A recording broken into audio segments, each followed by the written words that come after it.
ఓం నమః శివాయ. ఓం నమో నారాయణాయ. నరదృష్టి నివారణ కాళభైరవాయ నమో నమః. ఓం కాళకాలాయ విద్మహే కాళాతీతాయ ధీమహి తన్నో నరదృష్టి నివారణ కాళభైరవ ప్రచోదయాత్. హరి ఓం.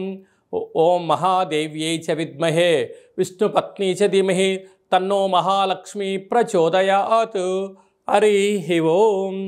మా ఛానల్కి స్వాగతం. చూస్తున్న వీక్షకులకు ప్రేక్షకులకు ప్రియ కాళభైరవ భగవద్బంధులకి స్వాగతం పలుకుతూ మమ్మల్ని ఎంతగానో ఆదరిస్తూ ఉండబడినటువంటి ప్రియ సోదర సోదరీమణులకు సనాతన ధర్మ సంరక్షకులకు జ్యోతిష అభిమానులకు అందరికీ కూడా ఆషాఢ మాసంలో బహుళాష్టమి అమావాస్య గురువారము, ఈసారి శ్రావణ మాసము శుక్రవారం ప్రారంభం అవుతుంది కనుక విశేషమైన వ్యాపార అభివృద్ధి సకల ఐశ్వర్యం అందరికీ కలగాలని కోరుకుంటూ మనసారా మహాలక్ష్మీదేవి అమ్మవారిని వేడుకుంటూ అందరికీ ఆశీర్వచనం.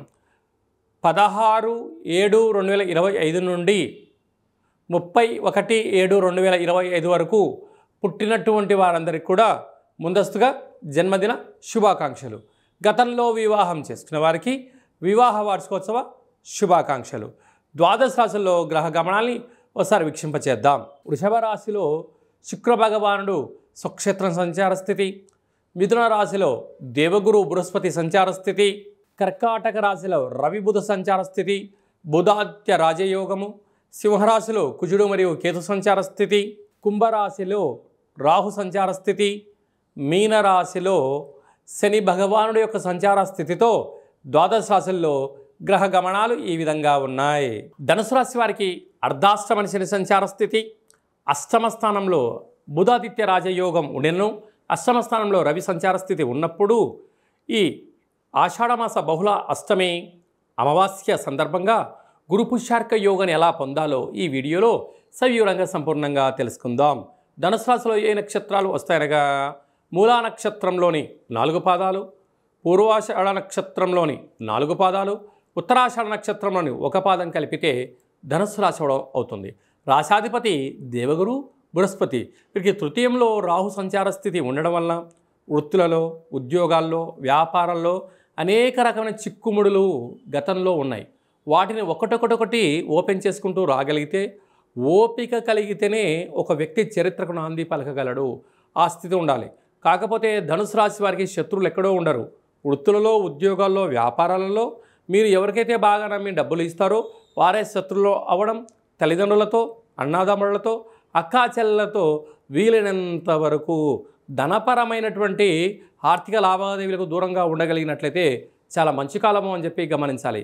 అర్ధాష్టమ శని సంచార స్థితి కారణం వలన మీ జన్మ నక్షత్రం రోజున, అలాగనే అమావాస్య తిథి ఎందున, అష్టమి తిథి ఎందున దూరావాయు జల ప్రయాణాలు పెట్టుకోవద్దు. అనేక రకాల సమస్యలు పొంచి ఉన్నాయి. తస్మాత్ జాగ్రత్త. 6వ స్థానంలో శుక్ర భగవానుడు సంచారం చేయడం వలన నూతన వస్త్రాలు, బంగారు ఆభరణాలు, షేర్లు, క్రయ విక్రయాలు యోగదాయకం. సప్తమంలో గురు సంచార స్థితి ఉండడం వలన ప్రేమికుల మధ్య సయోధ్య, భార్యాభర్తల మధ్య అన్యోన్యత, వివాహం కాని వారికి మంచి కాలము అని చెప్పి గమనించగలగాలి. అష్టమంలో ఆత్మకారకుడు రవి, ఆరోగ్యకారకుడు రవి, బుద్ధికారకుడు బుధుడు సంచారం చేయడం వలన జలగండాలు, వాయుగండాలు, అగ్నిగండాలు, యంత్ర ఆయుధ ప్రమాదాలు పొంచి ఉన్నాయి. తస్మాత్ జాగ్రత్త. భాగ్యస్థానంలో కుజుడు కేతు సంచార స్థితి ఉండడం వలన చాలా అరుదుగా ఈ 2 గ్రహాల యొక్క సంయోగ స్థితి ఉండడం వలన భార్య పైన భర్త, భర్త పైన భార్య అధికారం కన్నా ప్రేమ, ఆప్యాయత, అనురాగాన్ని మీరు ఏర్పరచుకోగలిగినట్లయితే గృహమే కదా స్వర్గసీమ అనే పరిస్థితి ఉంటుంది. లేకపోతే ఎవరికి వారే యమునా తీరే. అటు పోలీస్ స్టేషన్లు, కోర్టు సమస్యలు, అనేక రకాలైనటువంటి ఇబ్బందులకు గురయ్యే పరిస్థితి చాలా అధికంగా ఉంటుంది. తస్మాత్ జాగ్రత్త. కనుక ఈ పుష్యార్క యోగ సందర్భంగా గురువారం రోజున పుష్యమి నక్షత్రం రావడం చాలా అరుదుగా జరుగుతుంటుంది. అందులో ఆషాఢ మాసంలో వచ్చేటువంటి అమావాస్య అవ్వడం వలన శ్వేతార్కము అనగా తెల్ల జిల్లేడు వృక్షం దగ్గర కుష్మాండ దీపాన్ని పెట్టి ఒక 27 మార్లు ప్రదక్షిణ చేయగలిగినట్లయితే మీ కోరికలు నెరవేరుతాయి. ఇంకొంచెం ఓపిక కలిగింది ఆ వేరును తీసుకొచ్చి ఇంట్లో పెట్టుకున్నట్లయితే రుణ సమస్యలు, రోగ సమస్యలు, శత్రు సమస్యలు సంపూర్ణంగా తగ్గిపోతాయి. అలాగనే సాఫ్ట్వేర్ ఉద్యోగస్తులు, హార్డ్వేర్ ఉద్యోగస్తులు, జర్నలిస్టులు, సంపూర్ణ స్వయం వృత్తులు, సేవా రంగాలు, వ్యాపార రంగ కార్యక్రమాల్లో ఉండబడిన వారందరికీ ఓపిక, పట్టుదల, సహనం అవసరం. వేలకు తిండి, వేలకు నిద్ర, వేలకు వీలైనంత వరకు మౌనం, ధ్యానం వీళ్ళకి ఐశ్వర్యాన్ని కలిగిస్తుందని చెప్పి గమనించాలి. జూలై మాసంలో ద్వితీయార్థంలో ముఖ్యమైనటువంటి పండుగల గురించి క్లుప్తంగా, సవివరంగా, సంపూర్ణంగా తెలుసుకుందాం. 18వ తారీఖున 7వ నెల 2025 బహుళ అష్టమి, భాద్రపద మాస బహుళ అష్టమి సందర్భంగా కాళభైరవ స్వామి స్మరణ, ధ్యానము యోగదాయకం అని చెప్పి కూడా గమనించాలి. అలాగనే మనకు 24వ తారీఖున గురువారము పునర్వసు పుష్యమి నక్షత్ర సందర్భంగా గురు పుష్యార్క యోగ అమావాస్య అంటారు. అనగా అర్కము అనగా తెల్ల జిల్లెడి యొక్క వృక్షము కనుక తెల్ల జిల్లెడి వృక్షం దగ్గర దీపం పెట్టడం, పరిస్థితి అనుకూలించినట్లయితే ఆ తెల్ల జిల్లెడి యొక్క వేరును తీసుకుని వచ్చి వాటిని బాగా శుద్ధి చేసి పసుపు, కుంకుమ, సింధూరాన్ని పోసి ఇంట్లో పెట్టుకున్నట్లయితే అద్భుతమైన విపరీతమైన రాజయోగం కలుగుతుంది అని చెప్పి గమనించగలగాలి. శ్వేతార్కము అంటే తెల్ల జిల్లెడి యొక్క వేర్లలో వినాయకుడి స్వరూపం ఏర్పడి ఉంటుంది. అలాంటి వేరును ఇంట్లో మనం ఉంచుకోవడం వలన, ఆ స్వరూపాన్ని ఇంట్లో ఉంచుకోవడం వలన విద్యలో, ఉద్యోగంలో, వ్యాపారాలలో, రాజకీయాలలో, సకల కార్యక్రమాలలో తిరుగులేనటువంటి జీవితం మీ సొంతం చేసుకుంటారని చెప్పి గమనించాలి. అందరికీ ఆ యొక్క శ్వేతార్క వరసిద్ధి మహాగణపతి స్వామికి ఆశీస్సులు ఉండాలని కోరుకుందాం. అందరికీ ఎవరికి ఎలాంటి అష్ట కష్టాలు లేకుండా అష్టైశ్వర్య ప్రాప్తిని కలిగించాలని కూడా మనసారా కోరుకుందాం. అలాగనే ఈ సంవత్సరం మనకు శ్రావణ మాసము మొదటి శుక్రవారంతోనే ప్రారంభమవుతుంది. విశేషంగా పుష్యమీ నక్షత్రము ఆశ్లేష నక్షత్రంలో ప్రారంభం అవుతుంది కనుక ఈ సంవత్సరం మహాలక్ష్మీదేవి అమ్మవారిని అందరికీ విద్య, ఉద్యోగ, వ్యాపార, జన ఆకర్షణ, ధన ఆకర్షణ కలిగించే యోగ్యత శక్తి ప్రసాదించబోతుందని చెప్పి కూడా గమనించాలి.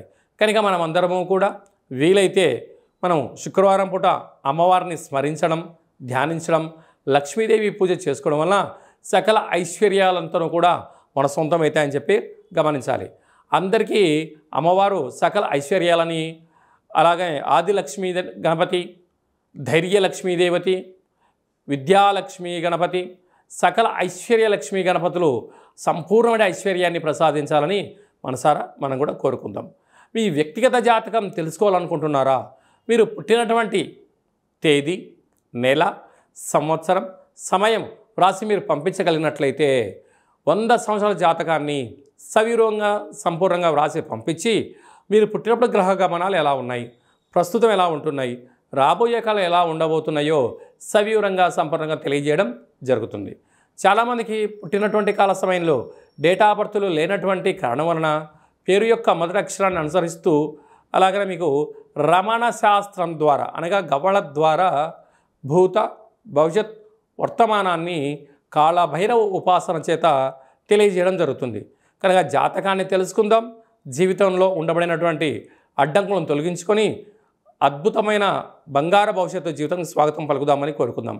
కనుక ఆసక్తి గలవారు అపాయింట్మెంట్ తీసుకొని సంప్రదించగలరు. అలాగనే వివాహమైనటువంటి దంపతులు తరచుగా గొడవ పడుతున్నారా? ఎందుకు గొడవ పడుతున్నారు? మీ యొక్క వివాహ తదనంతరము మీ యొక్క పేర్లలో మార్పులు కానీ, జాతకాల్లో ఏమైనా స్వల్పమైన ఇబ్బందులు ఏమైనా ఉన్నట్లయితే వాటిని సరిచేసి మీరు పాలు నీళ్ళలాగా శ్రీ పార్వతీ పరమేశ్వరులు కలిసి ఉండేటువంటి విధంగా సలహాలు, సూచనలు ఇవ్వడం జరుగుతుంది. కనుక అందరము బాగుండాలి, అందులో మనం కూడా ఉండాలని కోరుకుంటూ ఆశీర్వచనం. ఓం శతమానం భవతి శతాయు పురుష సతేంద్రియ ఆయుష్యేవేంద్రియే ప్రతిష్టతి ధనం ధాన్యం బహుపుత్రలాభం శత సంవత్సరం దీర్ఘమాయు సర్వే జనా సుఖినో భవంతు లోకా సమస్తా సుఖినో భవంతు సర్వం శ్రీ మహాలక్ష్మీ దేవతార్పణమస్తు.